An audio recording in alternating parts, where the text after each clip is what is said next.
Welcome to The Big Picture. I'm Phil Arno. Election day is upon us, and for those few of you who value your own opinions, your own principles, and who care deeply for the future of our area, then the time has come to make some decisions, to cast a vote. And no matter if you're in the majority or if you're in the minority, that vote counts as much as anyone else's. Now, I know that sometimes it's frustrating to look at the way government is run on all levels. Well, the more local the election is, the more you're affected, and believe it or not, the more your vote can make that one little bit of difference that swings the result. In this particular election, Erie County is deciding on all 11 of its legislators. And one of those races is the 4th Legislative District, currently represented by Kevin Hardwick, who is elected 2 years ago as a Republican. Kevin made headlines and came under quite a bit of criticism for switching parties when he jumped from the Republican side to the Democrat side of the aisle halfway through his term. Now Jacob McMahon is challenging Hardwick for the 4th District. McMahon is now endorsed for the Republican and Conservative parties, and in the special Big Picture, we're going to talk to both candidates and try and give you the answer to some of the basic questions right here. First up, Jacob McMahon. Jacob, welcome to The Big Picture. Thank you for having me. My first question is probably the most obvious. What prompts you to get into politics? With the way politics has been going lately, it's kind of a rough game, and you're jumping right in. Yeah, no, that's the big question, isn't it? So, as you mentioned, I was in the military for a number of years, and I really think that with our country and our community and everything, it's about service and people stepping up. And when I got hurt in the military and I had to come home, I felt like that, I was lacking, and because I wanted to do something. So I saw a lot of issues going on in the county and specifically my district, and I thought, why not? I want to get back to the idea that it's public service and step up and put my name out there. Now, have you had any surprises since you got into this process? Is it different than what you expected? No, I think I understood what I was getting into, but it's definitely an interesting process. You meet some interesting people, and it's really fun. I'm enjoying it, and it's a roller coaster for sure. But we're in the home stretch, and I'm excited. Now you've been going through this process for a while now, and it's the 4th district in Erie County. And it's Grand Island and the Tonawandas. How have you been reaching out? Now you're new to the game, basically. This is the first time you've run, right, for anything? Correct, yeah. So how do you go about reaching people and talking to them and telling them who you are, what you're all about? Well, I think I've gone through about 3 different pairs of shoes. I just hitting the pavement and knocking doors and just introducing myself and telling people my story. And I'm really happy and humbled by the response that I've gotten just from everyday people and strangers, just telling them and talking to them for a couple minutes and having them be responsive. And it's great, when I meet someone and I think, that went really well. And then a day later I see that they like the Facebook page or, they start commenting on my posts on social media. So it's really just inspiring and humbling to get out there and meet people that way and just grind it out and get the name out there. Are there any common things that you run into when you're talking to people? Any things that they bring up? Yeah, for sure. I think the main thing that people nowadays is they're getting frustrated because they feel that politics is out of touch. I think they're over career politicians, and they're just done with people being in for so long and getting comfortable. And that's been a recurring thing with all party voters that I've met and introduced myself to, and they're happy that there's a newcomer and a fresh face to give them a chance. Well, speaking of that, you're running against Kevin Hardwick, which is, he's been around for 10 years now. Now, there's an interesting element because he was the Republican in the race, and now you're the Republican in the race. So is it going to be the veteran with name recognition, or is it going to be the party affiliation that's going to be an advantage here? How are you going to size that up? Well, I think it's an advantage because people, like I said, people are over the career politicians, and switching parties for a race is just a typical career politician move, I think. And people, like I said, people are just frustrated, and they want a politician, they want a legislator that's they know where he's going to stand, and they know that what he says one day is going to be the same thing he says the next day, and that's going to be me. When I'm elected, people can trust that I'm not going to flip-flop on key issues, and they know where I stand. So how are you going to be different in other than being consistent? What is your philosophy going to be that's different from Kevin? Well, I'm not going to treat it like a job. I'm going to work hard. That's not what I'm saying, but it's not a career. This is a public service.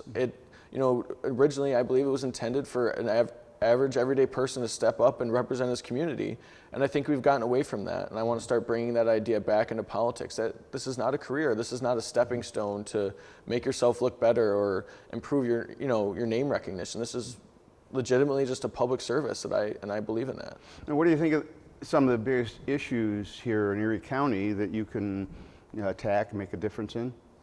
Well, I mean, there's a lot of issues facing us. I mean, the one issue that's been all over the news ever since the race started was the driver's license for illegal immigrants. And, I'm opposed to that 100%. And I think there's issues like that where we just need to bring common sense back to it. My priorities are roads and lowering taxes. Last year, there was a $10 million tax cut proposal that was shot down in the legislature, and I think that's wrong. I want to give the money back to the people and ensure that the money that we are taking is spent wisely. It's 2019, and I think our roads are in disrepair, and we need to make sure that they're fixed, and not just fixed, patchwork to say, oh, it's an election year, look, the road has been fixed. I want long-term solutions to these problems. Mm-hmm. Have you talked to the other candidates in the area, the other Republicans? Have they given you any kind of tips as to what goes on behind the scenes in the legislature and some of the things that you have to be aware of if you're actually going to serve in the job? Yeah, no, I mean, I have a great group of people around me, and I think we have a great slate of candidates, new candidates and experienced candidates, and I picked the brain of all of them. I got to know what I'm getting into. I've gone to legislature, I've sat in meetings and public meetings to get a feel of it. I've talked to people. I got to know what I'm getting into and know that I'm going to be prepared when I get elected. Okay. So if Kevin was here right now and sitting next to you, and you looked at him, what would you say to him as your biggest difference in terms of policy, in terms of the way you would vote as opposed to the way he would vote? Well, like I mentioned earlier, with the tax cut, Kevin was the key swing vote on that. And he voted no for a $10 million tax cut. And at the same time, $40 million more in taxes were taken in than anticipated. That right there is a key, that's a key difference for me. I'm not going to whiff on something like that. I don't think that it's the government's job to just keep taking money. There needs to be a line drawn in the sand when it comes to the money we can take out of people's pockets. And so that is my first and my priority, is to make sure that the money we're taking is spent efficiently and we're taking as little as possible from the people. And Kevin voted no on that. Well, now, I'll be talking to him as well, and if he voted against a tax cut, I'm going to ask him why. What justification would there be? I mean, how would he justify that, do you think? I don't think there's a way to justify it. I think the only answer that could be possibly used to justify that is a political answer, and that's unacceptable in my book. When it comes to that, when you have a chance to give money back to the people, you take it 100% of the time. In Grand Island and the Tonawondas, that's not, the city of Buffalo. The city of Buffalo tends to be a pretty solid Democrat. You could say that. In the outlying areas, it's kind of a toss-up, and it tends to be Republican. What's the district like, on Grand Island, where you grew up, and in the Tonawondas? Well, specifically in Grand Island, it's a conservative town. We have obviously we have a Democrat supervisor right now, but we have Republican town board, and I think that we're going to do really well in Grand Island. And of course, in Tonawondas, it's more leaning to the left, and there's an outnumber of Democrats. But I'm not going to let that faze me or let that turn me down. I think that it's really about the people and not so much the party, especially at the local level, especially for county and town politics. I really think it's about the people, and I've been putting in the work to meet people on all sides and hear what their issues are and hear what they feel that the government is shortcoming. And I'm confident that I've put in the work, and I think we're going to have a good turnout. Well, once again, when you talk to the people, and like you say, you've been wearing out a lot of shoe leather, What's the most common thing that you hear from the people in terms of an issue that they, it's a pet peeve or something they want to change or something they're concerned about? Is there some common thread that you've run into? I mean, really, there's obviously the big issues like roads and taxes, and we've covered that. But what I've noticed is a lot of people that their small little problems are going unaddressed. When somebody calls their representative or goes to their town board about their sidewalk not being fixed, or they want the speed limit on their street, changed, or even just a sign put up, it's not getting done. Everyone talks about the big issues, but I think that really the little issues which government is there to address is being neglected. When I knock on doors and people complain about something like that, I jot it down. This address, their sidewalk is cracked and they've been trying to get it fixed for 5 years now. And it's also nice because a lot of people, they haven't had someone come knock on their door and talk to them and ask them, what are your problems? They feel like they're being neglected, and I'm happy to be able to change that. Okay.